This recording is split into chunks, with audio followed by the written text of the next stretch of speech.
Deutéronome, chapitre 8. Vous respecterez et mettrez en pratique tous les commandements que je vous prescris aujourd'hui afin de vivre, de devenir nombreux et d'entrer en possession du pays que l'Éternel a juré de donner à vos ancêtres. Souviens-toi de tout le chemin que l'Éternel, ton Dieu, t'a fait faire pendant ces 40 années dans le désert. Il voulait t'humilier et te mettre à l'épreuve pour connaître les dispositions de ton cœur et savoir si tu respecterais ou non ses commandements. Il t'a humilié, il t'a fait connaître la faim et il t'a nourri de la manne, que tu ne connaissais pas et que tes ancêtres non plus n'avaient pas connue, afin de t'apprendre que l'homme ne vit pas de pain seulement, mais de tout ce qui sort de la bouche de l'Éternel. Pendant ces 40 années, ton vêtement ne s'est pas usé sur toi et ton pied n'a pas enflé. Reconnais dans ton cœur que l'Éternel, ton Dieu, t'éduque comme un homme éduque son enfant. Tu respecteras les commandements de l'Éternel, ton Dieu, pour marcher dans ses voies et pour le craindre. En effet, l'Éternel, ton Dieu, va te faire entrer dans un bon pays. C'est un pays de cours d'eau, de sources et de lacs qui jaillissent dans les vallées et dans les montagnes, un pays de blé, d'orge, de vignes, de figuiers et de grenadiers, un pays d'oliviers et de miel, un pays où tu mangeras du pain avec abondance, où tu ne manqueras de rien, un pays dont les pierres sont du fer et où tu pourras extraire le cuivre des montagnes. Lorsque tu mangeras à satiété, tu béniras l'Éternel, ton Dieu, pour le bon pays qu'il t'a donné. Veille bien à ne pas oublier l'Éternel, ton Dieu, au point de ne pas respecter ses commandements, ses règles et ses prescriptions que je te donne aujourd'hui. Lorsque tu mangeras à satiété, lorsque tu construiras et habiteras de belles maisons, lorsque tu verras ton gros et ton petit bétail se multiplier, ton argent et ton or augmenter et tout ce qui est à toi se développer, attention. Ne laisse pas ton cœur s'enorgueillir et n'oublie pas l'Éternel, ton Dieu.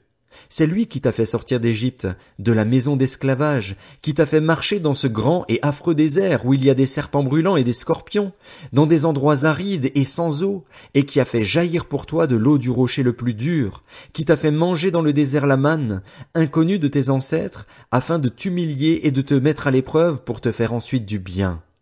Fais bien attention à ne pas dire dans ton cœur, c'est ma force et la puissance de ma main qui m'ont permis d'acquérir ces richesses. Souviens-toi de l'Éternel, ton Dieu, car c'est lui qui te donnera de la force pour les acquérir afin de confirmer, comme il le fait aujourd'hui, son alliance qu'il a conclue avec tes ancêtres en prêtant serment. Si tu oublies l'Éternel, ton Dieu, et suis d'autres dieux, si tu les sers et te prosternes devant eux, je vous avertis expressément aujourd'hui que vous périrez.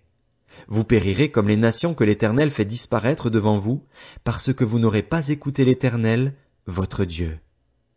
Deutéronome, chapitre 9. Écoute, Israël.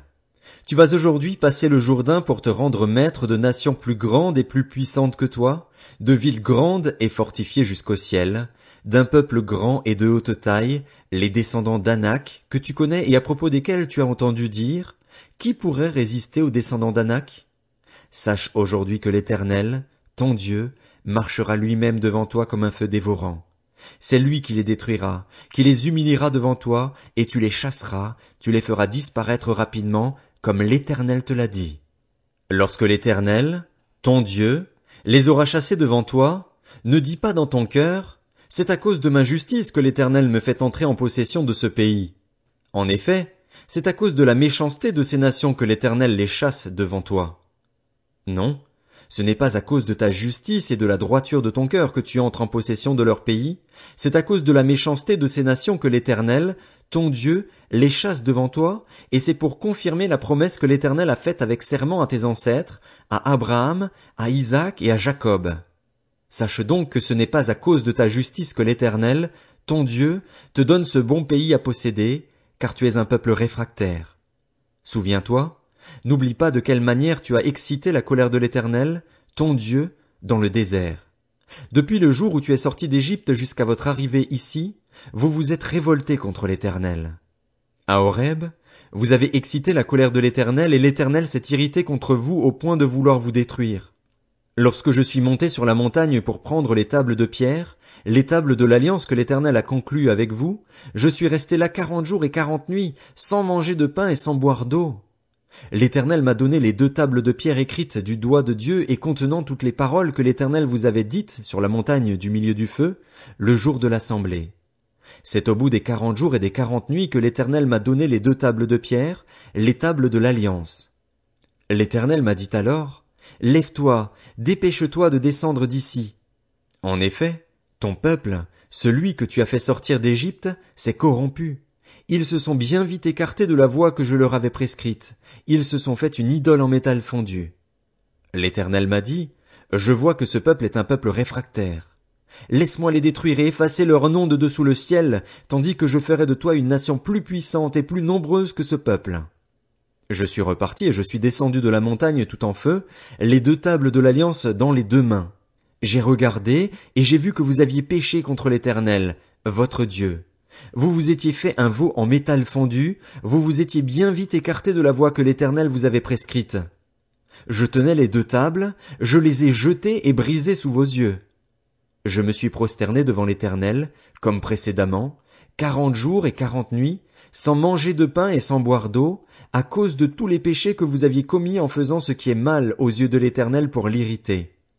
En effet, j'étais tremblant de peur en voyant la colère et la fureur dont l'Éternel était animé contre vous au point de vouloir vous détruire.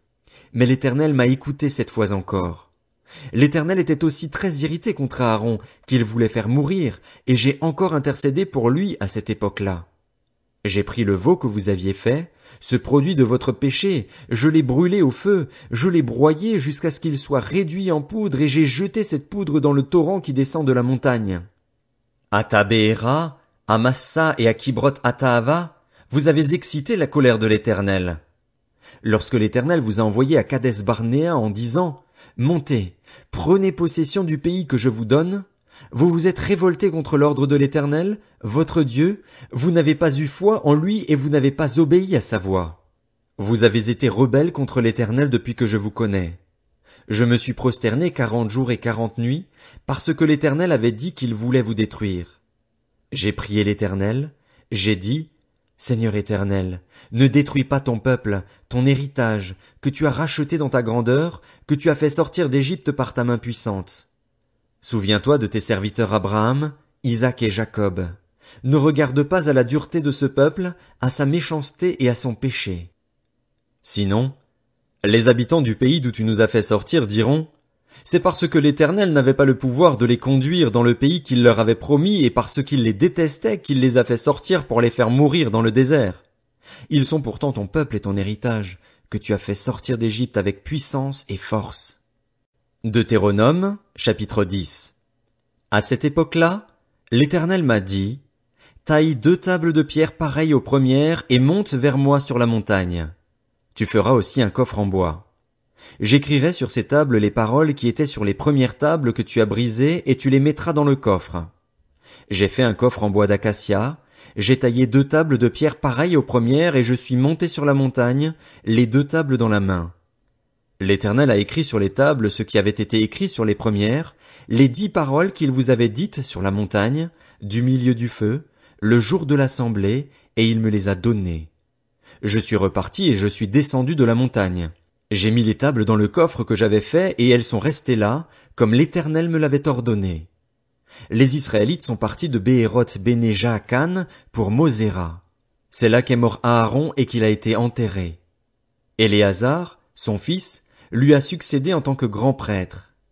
Ils sont partis de là pour Gudgoda et de Gudgoda pour Jotbata, région où il y a des cours d'eau. C'est à cette époque-là que l'Éternel a mis à part la tribu de Lévi et lui a ordonné de porter l'arche de l'alliance de l'Éternel, de se tenir devant l'Éternel pour le servir et de bénir le peuple en son nom. C'est ce qu'elle a fait jusqu'à aujourd'hui. Voilà pourquoi Lévi n'a ni part ni héritage avec ses frères.